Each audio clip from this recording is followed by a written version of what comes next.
नमस्कार विद्यार्थी मित्रों, स्वागत है आप सभी का हिंदी गुजराती ऐसे में।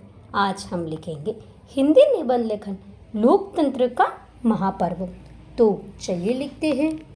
लोकतंत्र का अर्थ। लोकतंत्र का शाब्दिक अर्थ होता है लोक प्लस तंत्र अर्थात जनता का शासन। इस प्रकार हम कह सकते हैं कि लोकतंत्र जनता के लिए जनता के द्वारा चलाई गई शासन व्यवस्था है।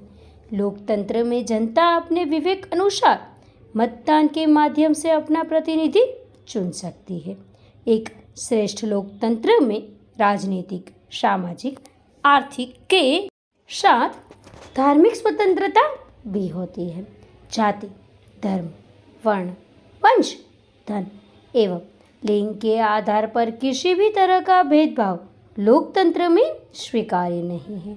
हमें गर्व है कि हमारा देश विश्व का सबसे बड़ा लोकतांत्रिक राष्ट्र है। भारत में लोकतंत्र का महापर्व 5 वर्षों में आम चुनाव के रूप में होता है। आम चुनाव का संचालन चुनाव आयोग करता है, जो एक निष्पक्ष और स्वतंत्र निकाय है। मतदान का अधिकार। भारत का नागरिक जिसने 18 वर्ष की आयु पूर्ण कर ली हो, मतदान वोट करने का वो अधिकारी है। जिसके पास मत देने का अधिकार होता है, वह मतदाता कहलाता है। मतदाता जाति, धर्म, वर्ण, शिक्षा, रंग और धन में असमानता होने पर भी मतदान से वंचित नहीं होता। मानसिक रूप से असक्षम व्यक्ति ही मतदान हेतु अयोग्य माना जाता है। चुनाव प्रक्रिया। आम चुनाव की तिथियों की अधिसूचना जारी होते ही आदर्श चुनाव आचार संहिता लागू हो जाती है। आचार संहिता चुनाव की घोषणा से चुनाव की समाप्ति तक लागू रहती है। चुनाव लड़ने वाले प्रत्याशियों द्वारा नामांकन दाखिल किए जाते हैं।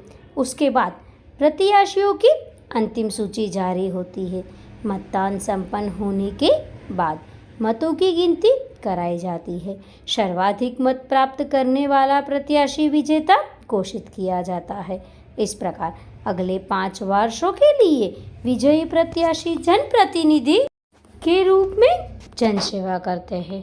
इस बार 2024 का लोकसभा चुनाव 7 चरणों में होंगे, जो 19 अप्रैल से शुरू होकर 1 जून को समाप्त होंगे। चुनाव के नतीजे 4 जून को घोषित होंगे।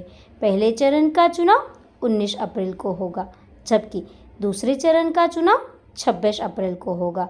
तीसरे चरण का चुनाव 7 मई को, चौथे चरण का चुनाव 13 मई को, पांचवें चरण का 20 मई को और छठे चरण का चुनाव 25 मई को होगा तथा 7वां चरण 1 जून को होगा। तो विद्यार्थी मित्रों, इसी के साथ लोकतंत्र का महापर्व पर हिंदी निबंध यहाँ पूर्ण होता है। निबंध को अंत तक देखने के लिए आप सबका बहुत बहुत धन्यवाद।